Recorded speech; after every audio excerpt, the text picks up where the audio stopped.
জানো তো আজ সকালবেলায় আমি স্বপ্ন দেখেছি তুমি না আমাকে একটা দামি মোবাইল কিনে দিচ্ছ, আর ভোরের স্বপ্ন সত্যি হয় কি বলো? আরে আমিও কালকে ভোর রাতে একটা স্বপ্ন দেখেছি। বৃষ্টি হচ্ছিল তো, তারপর তার জন্য স্বপ্নটা দেখে ঘুমটা ভেঙে গেল। একদম ভোর রাতে দেখেছি। তুমি আবার কি স্বপ্ন দেখি? ওই যে যে মোবাইলের দোকানে আমরা মোবাইল কিনতে গেছি, সেখানে দেখলাম তোর বাবাও আছেন, আর মোবাইল কেনার পর দামটা উনিই দিয়ে দিয়েছেন।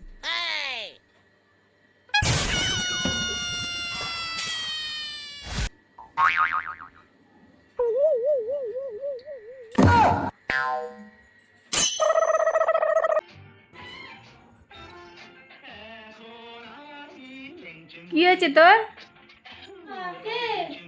রাস্তা ঠিক ছিল না।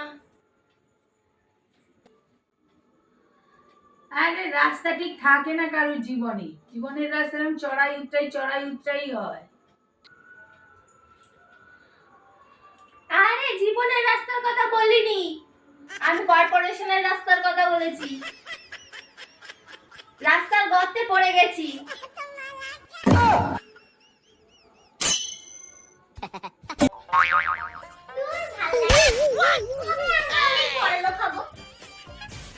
যেদিন আমাদের অনেক টাকা হবে,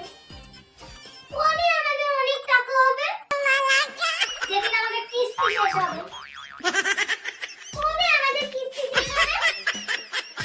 যেদিন আমরা শেষ হব।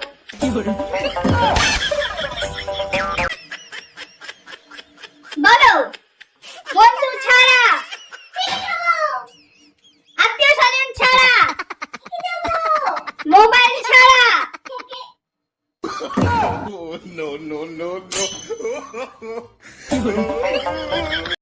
স্নেহা, কি করছে? তোমার সাথে দেখা করতে এলাম, একটু না দেখে থাকতে পারি না।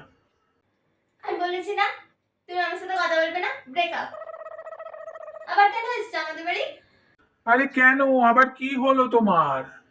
আরে দেখো, আমি যখন জন্মেছিলাম তখন তো তুমি একটু হাঁটা চলা শিখে গেছিলে, তাহলে কেন আমাকে হাসপাতালে দেখতে যাওনি? স্নেহা, আমার বাবা বিয়ের জন্য রাজি হয়ে গেছে। এই বিয়ে আমি করতে পারবো না। কেন? আমি তোমাকে ভালোবাসি, তোমাকেই বিয়ে করব।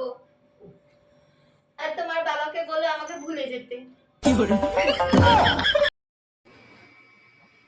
ভাই কি সুন্দর ঠাকুর দেখছি, আমার জীবনটা পুরো 1 টাকার কয়েনের মতো হয়ে গেছে। দাম আছে কিন্তু কেউ পাত্তা দেয় না।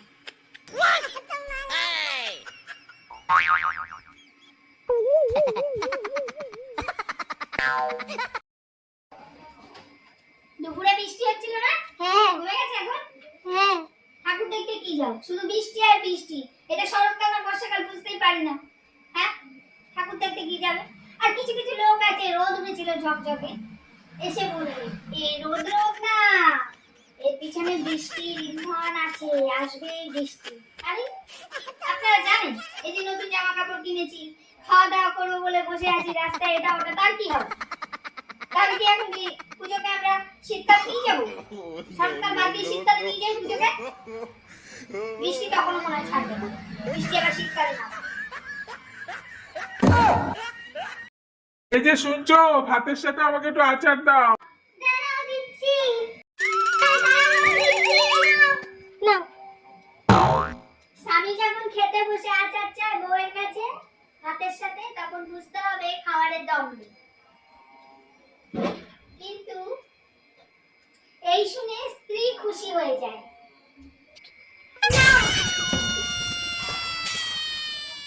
কিন্তু স্ত্রী খুশি হয়ে যায় কি করে জানো?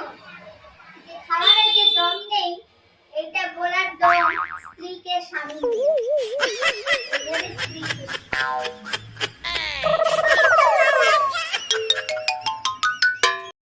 এরকম কপাল কারোর হয় শুনেছো?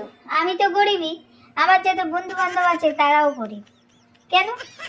একজন তো একটু পয়সাওয়ালা হতে পারতো, সে একটু হোটেলে নিয়ে যেত, ভালো মন্দ খাওয়াতো, ভালো ভালো জিনিস দিত, বড় বড় জায়গায় ঘুরতে নিয়ে যেত। না, সেসব কিছু না। আমার মতোই সব গরিব। এ আর ভালো লাগে না এই জীবন রাখতে। শোনো, আজ আমি কারোর মনের স্থান পাইনি, তাই জন্য আমি ইউটিউবে থাকি, ইউটিউব করি। सुनो, मेरा बेटा भी कुछ कम नहीं है। कौन बनेगा करोड़पति? जब भी ऐसे रुपया मांगती हूँ कुछ लेने के लिए, बोलती है इतने रुपया लेकर अब क्या करेंगे?